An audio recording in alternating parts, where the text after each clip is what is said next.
I want to share with you today about a new type of leadership style, a type of leadership style where you're leading from your true self, your true nature.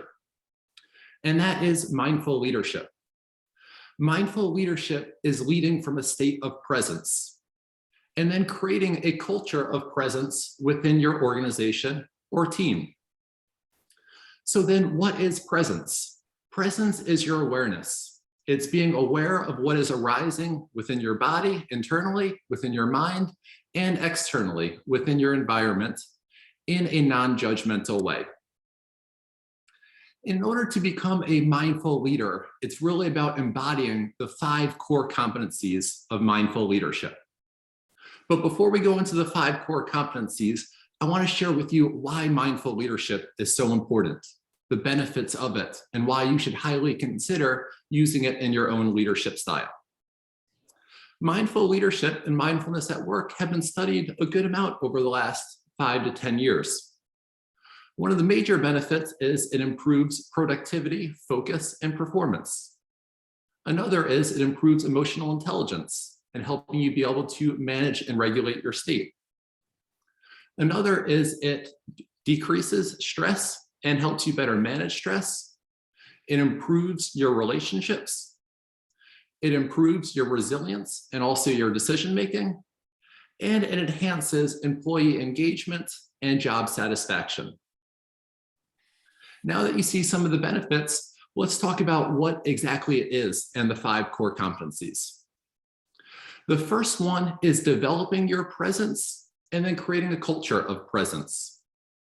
And there's a number of different ways to develop your presence, such as meditation, such as being mindful of movements, being mindful of daily activities and daily habits, such as brushing your teeth, really paying attention to what you're doing. The one, though, I want to share with you, and I'll share a strategy for each one of these 5 components, is doing daily check-ins. Daily check-ins are taking pauses. They're purposeful pauses where you're switching from doing to simply being. And during our days, it's very much do, where it's one task, the next, the next, the next. During a daily check-in, you're pausing and checking in with yourself. Let's do one right now. I'd like everybody just to pause and just to notice how you're feeling in this moment. Go inside and really check in with yourself and with what you're experiencing in this given moment.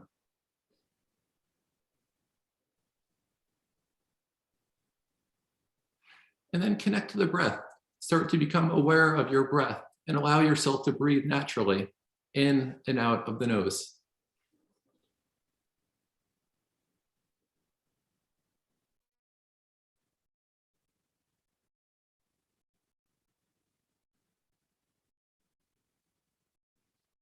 These daily check-ins do not need to be very long. They're often from 30 seconds to a couple minutes. And it's simply stopping and then connecting with your breath or doing a scan of your body and noticing if there's any area that might be tight or a bit achy and simply bringing your attention and awareness to it. The second strategy that I want to share with you within the same core competency is developing a presence within your team or organization.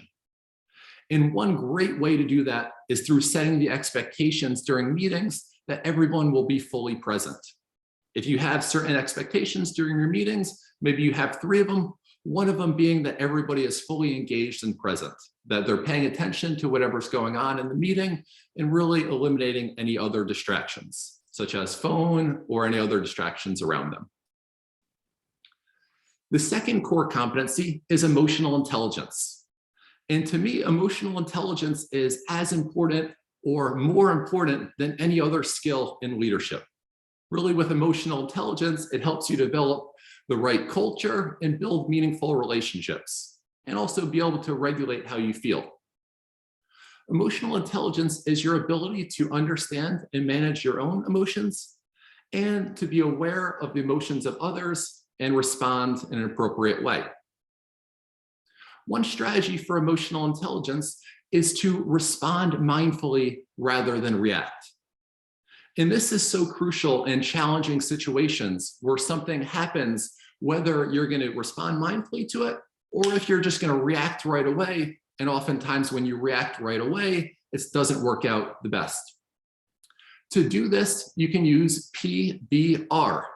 PBR means to pause, take a second just to pause, to breathe, to connect with the breath, may even just be one inhale and one exhale, and then to respond skillfully. And simply by just connecting with the breath for a second or two, you're really calming your nervous system down, allowing you to calm down and also the other person to calm down as well. I worked with a client, and this was a major thing for him, not so much at work, but more at home. He had a 3 and a 6-year-old, and oftentimes either they didn't listen to him or were doing something they weren't supposed to do, and he would just lose his temper and react right away. And he started to use this skill, and it became going from having this type of reaction, which he didn't like, 1 or 2 times a week, to really having that every other month, and then very rarely. I checked in with him recently. He says it rarely happens nowadays. The third core competency of mindful leadership is developing meaningful relationships. And relationships are at the core of leadership. And the reason why mindfulness is so important and so impactful in terms of leadership is because with this and with the strategy of being fully present with the people around you, it'll make such a massive impact on your relationships. It'll allow you to truly connect on a deeper level with people. And you'll be able to hear what the person is truly saying. Often you'll be able to hear what they're saying beyond their words. Maybe it's noticing their tone or noticing their body language and being able to pick up on something. And this can be truly a transcendence experience for the other person because they're not used to having people really give them their full attention. I went on a walk with a friend recently, and she told me that her superpower is that she's fully present with people. And I was like, whoa. First, I teach about this, so it's amazing you brought that up. And then second, I've never heard anybody say that their superpower is being fully present with people. And this truly is a superpower. And the wonderful thing about it is it's available to all of us. Thich Nhat Hanh, a famous mindfulness teacher, said the most precious gift that we can offer others is our presence. And that's what this is really all about. The fourth core competency is sustained focus. And when I transitioned from mindfulness coaching into leadership coaching, I wanted to work with executives. And I was a teacher and a basketball coach in the past, and just wanted to get to know what executives were like, what their needs were like. So I reached out to as many people as I could, family, friends, friends of friends, and talked to about 10 to 12 different either executives or just business leaders. And one thing that really stood out to me was their level of focus. And not just them saying this, but how they went about talking about their day and just how focused they were during that conversation. And what the skill of mindfulness does, it is allows you to build that focus, which will really allow you to be a high performer in terms of leadership and also just in terms of your job in general. A strategy for sustained focus is doing one task at a time.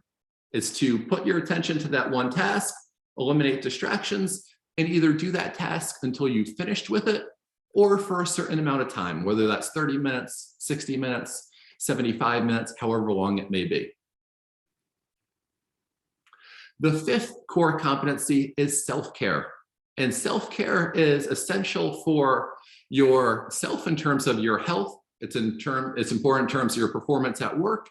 It also allows you to be more present when you are taking care of yourself. And there's a lot of different areas within self-care. One that I'd like to talk about is physical activity and moving your body.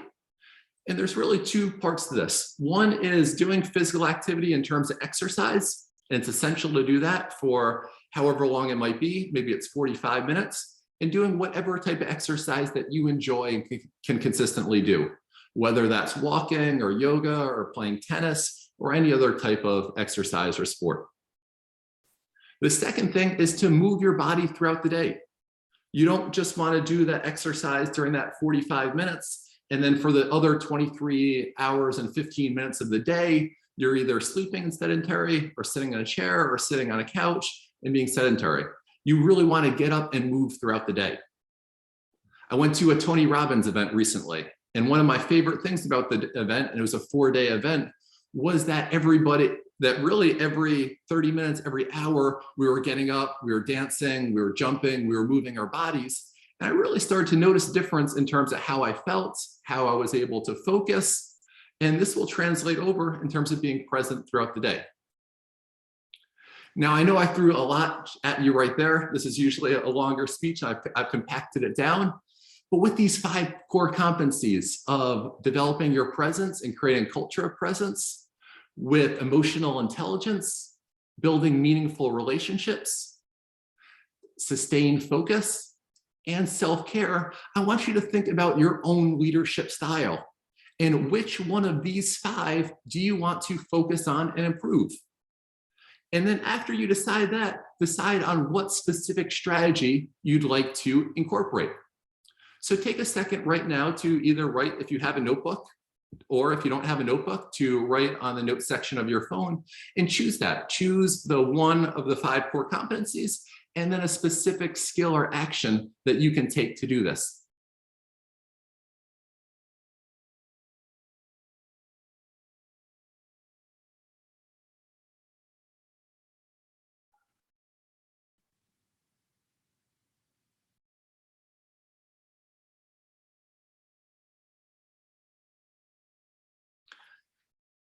The one thing with leadership is it's dynamic, it's challenging, and it's extremely impactful. And oftentimes we don't even realize the amount of impact that we have.